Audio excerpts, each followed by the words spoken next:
Bem-vindos ao podcast desta noite.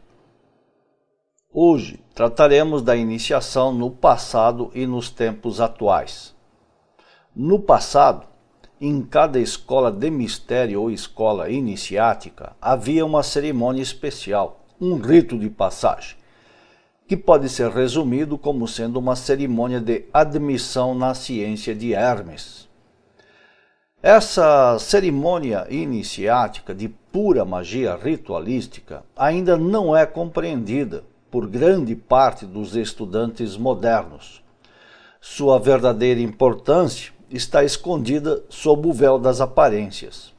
As pessoas preferem encarar essas coisas como sendo meras crendices ou curiosidades. Cada escola, cada templo, enfim, cada organização na antiguidade possuía o seu rito iniciático, com o qual se oficializava o ingresso de um estudante num grau mais avançado de estudos e práticas.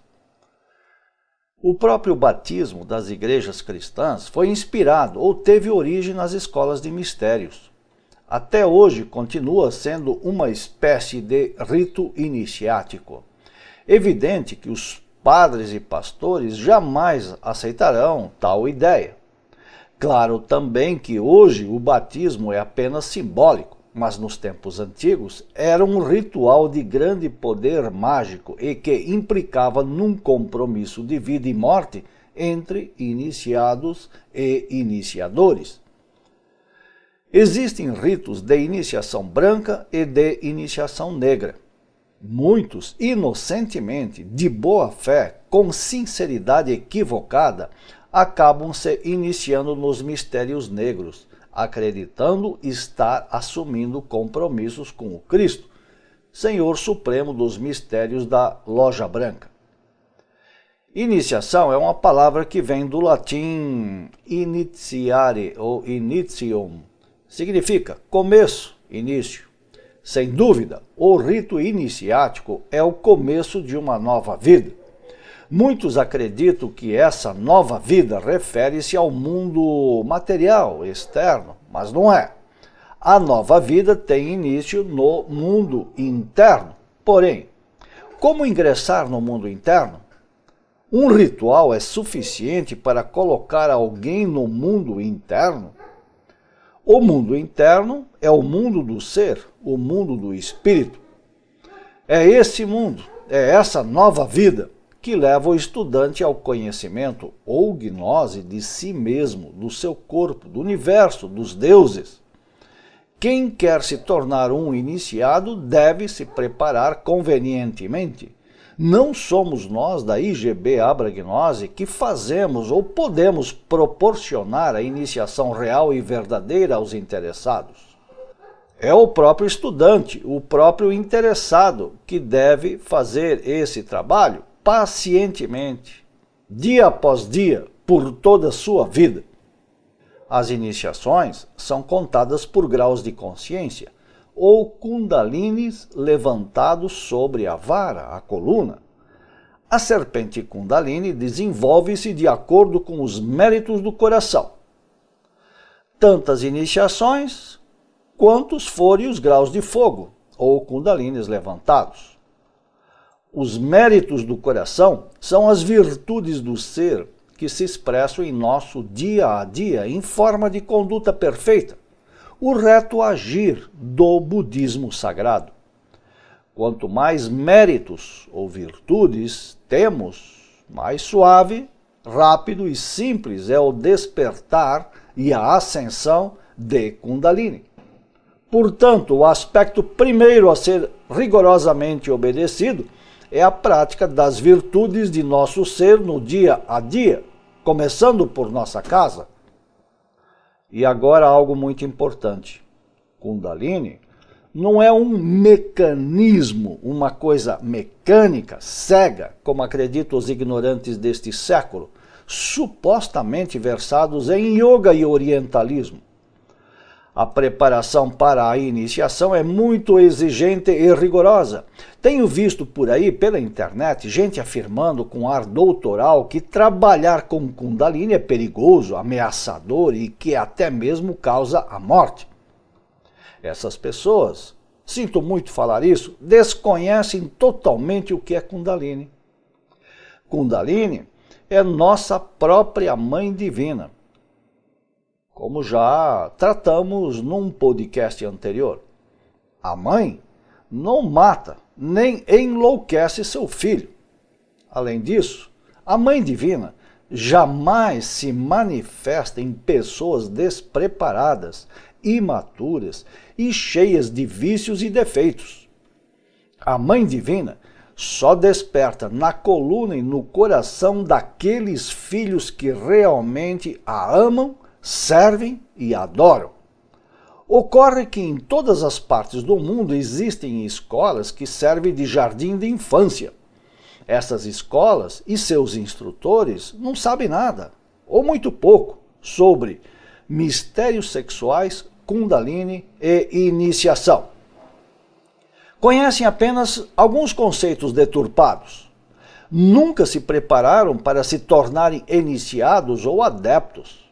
Portanto, falam sobre o que não conhecem diretamente. É difícil hoje achar uma escola que ensine a forjar alma. Mais difícil ainda é encontrar no mundo uma escola que ensina a encarnar o Cristo. Evidentemente, temos que saber em que tipo de escola estamos ou que tipo de escola buscamos. Portanto, é bom que se enfatize e que se compreenda que todas as iniciações são dadas nas esferas superiores da natureza, diretamente pelos mestres e instrutores da humanidade. Aqueles que despertarem consciência e eliminarem o ego animal, aqueles que aprenderem a viajar conscientemente em corpo astral, poderão testemunhar diretamente a realidade de nossas palavras. Aos demais, resta apenas a alternativa de crer ou descrer nisso que falamos. A crença sempre é objeto de manipulação. Nos tempos atuais, a iniciação aqui no mundo físico tridimensional é simbólica. Começa com um rito específico, nos quais são feitos certos juramentos, e a partir daí o estudante deve trabalhar por si mesmo, em sua própria transformação interior. O gnosticismo ressurgiu para formar uma nova cultura e uma nova mentalidade no mundo inteiro. Isso implica em uma missão de reconstruir templos, igrejas, escolas, catedrais e centros iniciáticos. Claro que tudo isso será feito dentro de alguns séculos, mas já começamos. Essa missão já está em andamento desde 1950.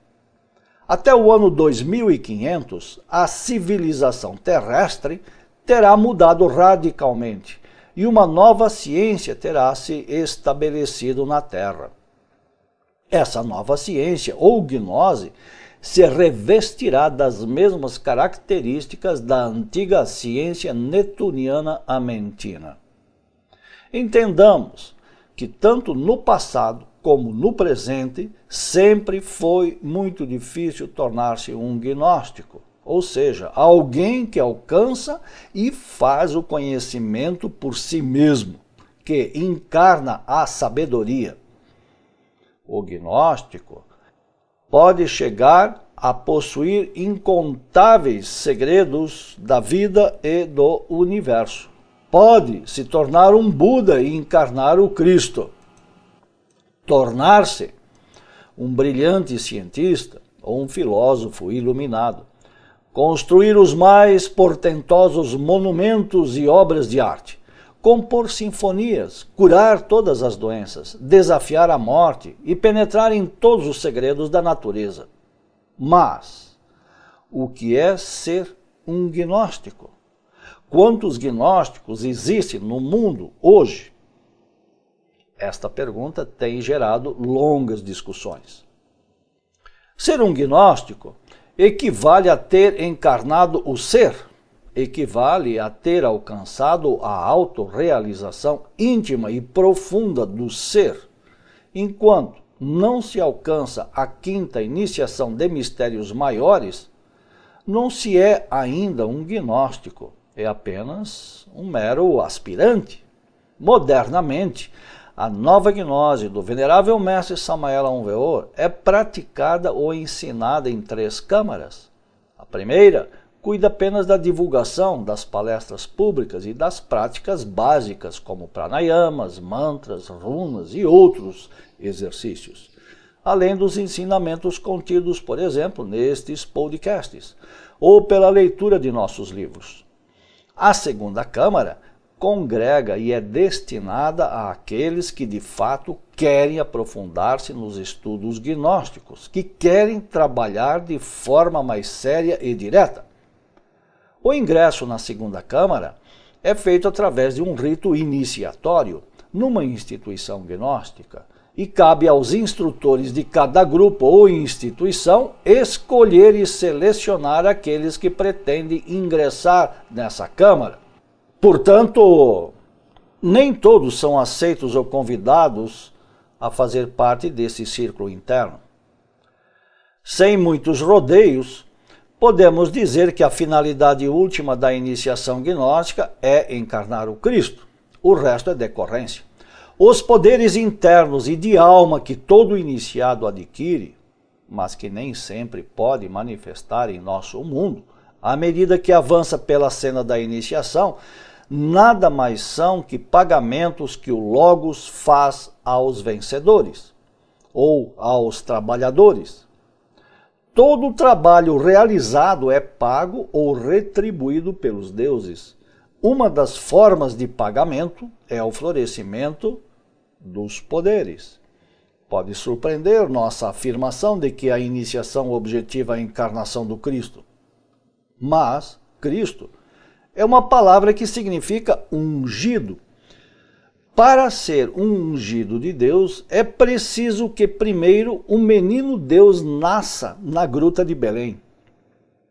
Isso se dá na quinta iniciação maior, quando o Cristo íntimo nasce na gruta do coração em meio aos animais, aos eus psicológicos, como dizemos em gnose. O nascimento do Cristo no homem, a humanização de Deus, só é possível com os sagrados mistérios alquímicos. Claro está que nem todos estão preparados para isso. O importante é começar esse trabalho nesta atual existência. Não há por que deixar para mais tarde. A iniciação não é privilégio de ninguém. A disciplina iniciática é considerada pelo mundo como loucura. Nenhum crente, nem mesmo os pastores, padres, bispos, cardeais e papas se submeteriam aos rigores do caminho. A iniciação implica em viver em carne própria as dores do desapego, os sacrifícios e padecimentos voluntários, renúncias sem fim, provações infinitas. Tudo isso segue uma didática própria, uma metodologia. Não importa onde você se encontra neste momento, nem qual seja o seu nível de evolução, a gnose e seus princípios pode ser aplicada no dia a dia em inúmeras situações e circunstâncias. Não tente fazer tudo ao mesmo tempo e num único dia. Comece pela compreensão do trabalho gnóstico. Determine um método de trabalho e os objetivos a serem alcançados e lute para alcançá-los. Não desanime na primeira derrota, pois virão milhares delas. Ore diariamente ao Pai interno e à Divina Mãe Kundalini pela iluminação, insistindo na busca espiritual até haver encontrado o que é necessário para a tua evolução interna. Até aqui nossas palavras desta noite. Voltaremos em 3 minutos para responder as perguntas e comentar as questões que nos forem apresentadas. Obrigado. Já voltamos. Paz inverencial.